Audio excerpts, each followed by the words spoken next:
Alors, pour résoudre le problème complexe du tireur, ce qu'on cherche, c'est le point de chute ici. Donc, ça nous prend un point d'abscisse et un point d'ordonnée. On sait que c'est sur notre hyperbole, qui est ici.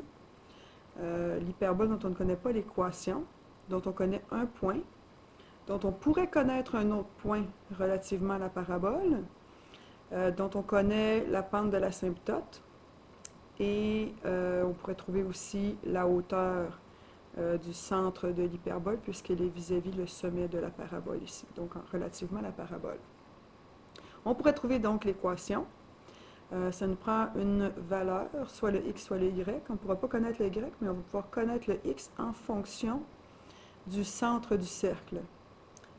Donc de l'abscisse du centre du cercle.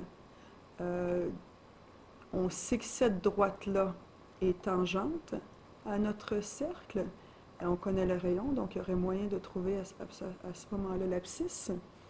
Notre droite, on peut la trouver en ayant, on sait qu'on a une distance ici de 431,25 mètres. Ça va nous prendre absolument la pente que l'on peut trouver à l'aide de deux points. Un qui se situe juste au-dessus de notre parabole, qui est sur la directrice, et un autre relativement à la parabole qui est à 64 mètres d'un des pieds et qui a une ordonnée de 0,16. Alors, on va commencer par transformer l'équation de notre parabole en forme canonique pour pouvoir identifier notre C, qui serait ça ici. Et aussi trouver ensuite les zéros pour pouvoir trouver cette distance-là vis-à-vis un des zéros. Alors, j'ai ma parabole, mon équation ici. Alors, ce que je vais faire, c'est que je vais multiplier. Je veux en fait arriver à une équation du type, mon y est de ce côté-là à gauche, donc elle est à l'envers. Donc, ça va être comme ça. Pour un y, j'ai 2x. Le x ici qui est au carré, moins h au carré. Alors, ce serait cette forme-là qu'on va chercher à avoir. Je vais multiplier par 11 664 de chaque côté, ce qui me fait cette nouvelle équation. 11 664 divisé par 2916, ça nous donne 4. Donc, 4 fois moins 25 nous donne moins 100. Alors, moins 100 x2 plus 10 104 multiplié par 2525, 10 100x plus 911 375. Alors, je veux ramener un coefficient de 1 en face de mon x2, donc je vais tout diviser par moins 100. Je divise partout par moins 100, ce qui me donne moins 116,64y égale x carré moins 101x moins 9113,75. Alors, voici ce que j'ai. Je veux ramener ça à un binôme au carré. Donc, x moins le 101 divisé par 2 nous donne 50,5 au carré. 50,5 au carré, ça ferait qu'on rajouterait 2550 ici, virgule 25. Alors, c'est ce qu'on aurait ici. Notre parenthèse au carré nous donnerait ça. On rajoute 2525, il faut donc enlever 2550 plutôt, 2550,25. Ce qui nous fait 11 664 moins 116,64y. Je vais rapporter ça de l'autre côté.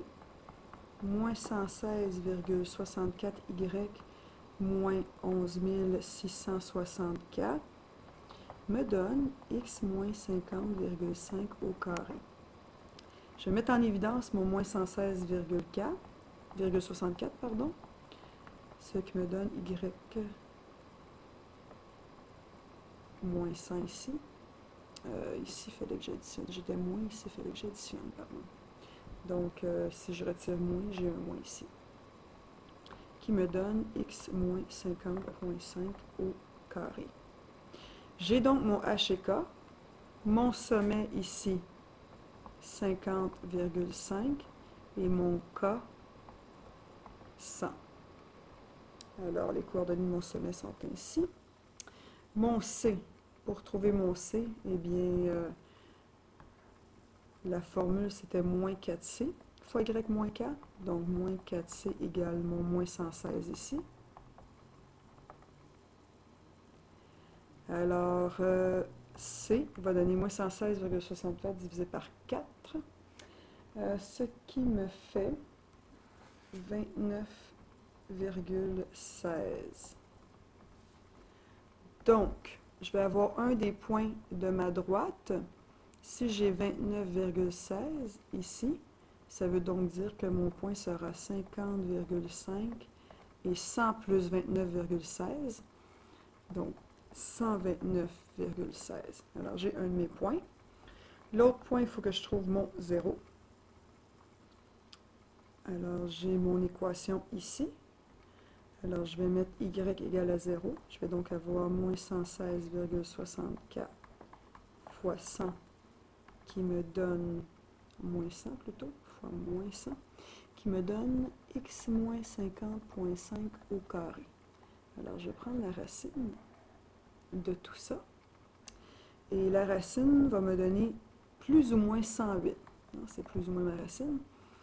Donc, x moins 50,5 me donne 108, ou x moins 50,5 me donne moins 108. Alors ici, je vais additionner mon 50,5, ça veut dire 58,5, 158,5, ou x, je vais faire moins 108 moins 50,5, ce qui me donne moins 57,5. J'ai donc mes deux zéros. Un ici à 158,5 et un ici à moins 57,5.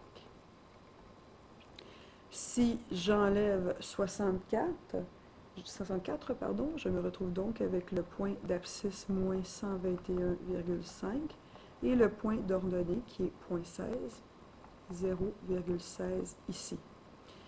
Donc avec ma parabole, présentement, j'ai trouvé tout ce que j'ai besoin en fonction de la parabole.